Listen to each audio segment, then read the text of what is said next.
never really used the term douchebag before. I always thought it was kind of trendy. But today I found someone that meets the criteria. I know what people talk about now. I haven't seen this person in a few years. I went to a community college a few years ago. I saw him recently and I said hi. And we pulled up a small conversation. He started talking about history. And the way this guy portrayed himself really, I don't know how to define, but embodies douchebag. I started talking about him with history. I said, this guy, he's, studying, he's doing his dissertation or trying to get his PhD, and he's definitely studied history. He's, reading through and pretty shy, very soft spoken. And I started talking to him about history, and he definitely has more knowledge than I do. I say to him, history is in large part just states and wars, and there's really little told comparatively about the achievements, about the Edisons and the Fords, and that's just historiography. That's not history. Well, yeah, it's history. This is the first time people had fucking lights in their houses. This is the first time electricity that, it carries onward from. And anything that comes out of the light bulb, the greatest idea that Edison. Anyways, I getting off topic. So I sit down with him, and it's very hard to hear, but I started talking with him about presidents, which I used to get in those topics. I don't get anymore, but just talking about, he starts praising Obama, which I have no problem with. A lot of people do, about how he's better spoken. And I don't know about that. I see there's one video with him about not having a teleprompter. Without it, he stumbles more than George W. Bush, and he doubted me, but that was kind of a side thing. I don't hold that against him. But when it came down to a matter of, we're getting, I'm trying to get my point across. I'm trying to say, you look at most people, most historians don't look at the president as, you look at human behavior is affected through economics, and how the president affects economics is the quality of life that people have in their everyday lives. And I explained it to him again. There's the different lobby groups. There's no one can deny this. No one does deny this, and it's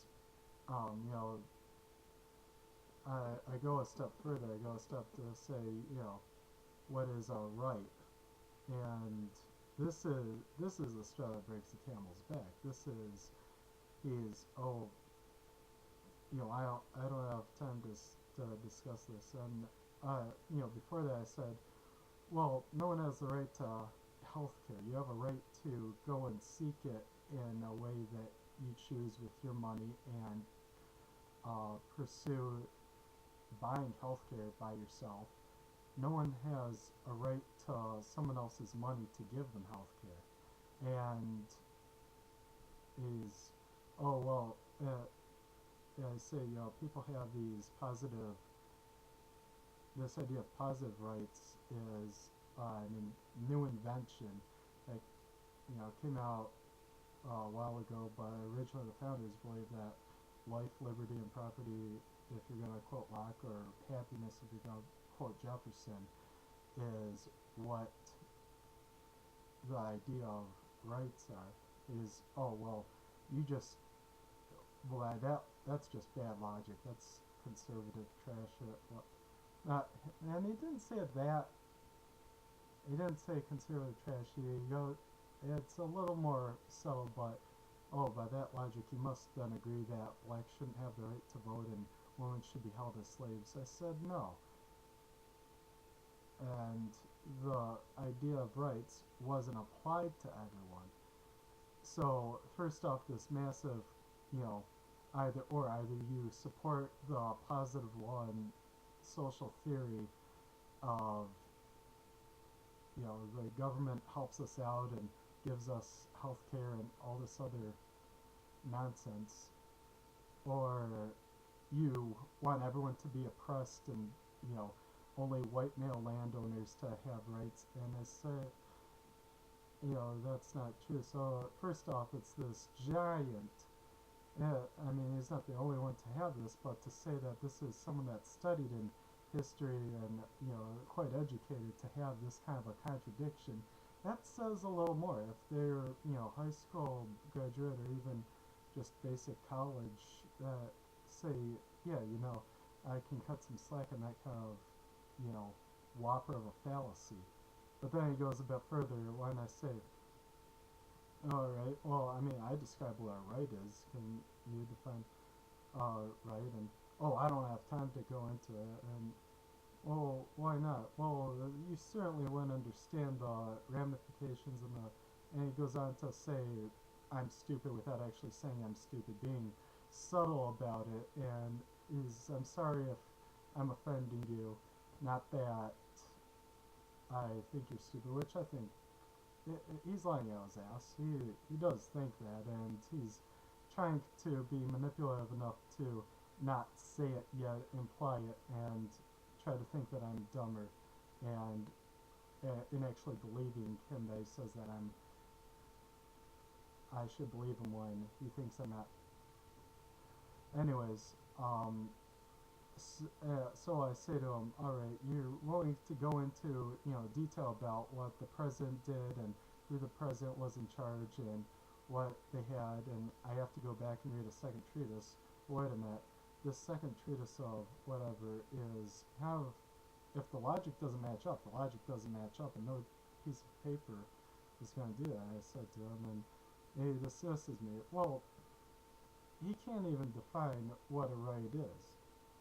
And I probably don't have the best definition, but he's not even going to define.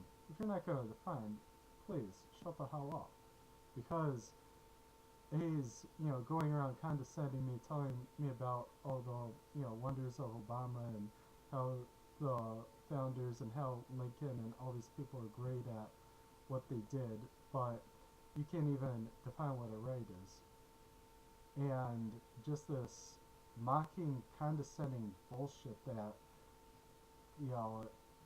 I really don't expect less him going into, 7 years of study, and he's about to be a professor, and college professors do talk that way.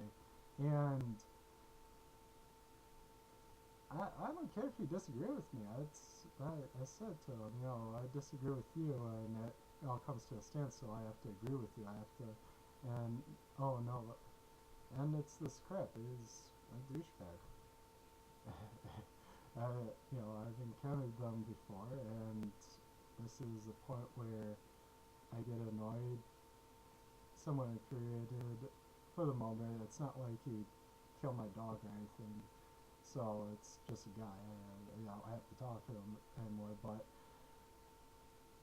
now I'm gonna use that term. Now I know the mental schema for the word douchebag and what it truly embodies, what it means.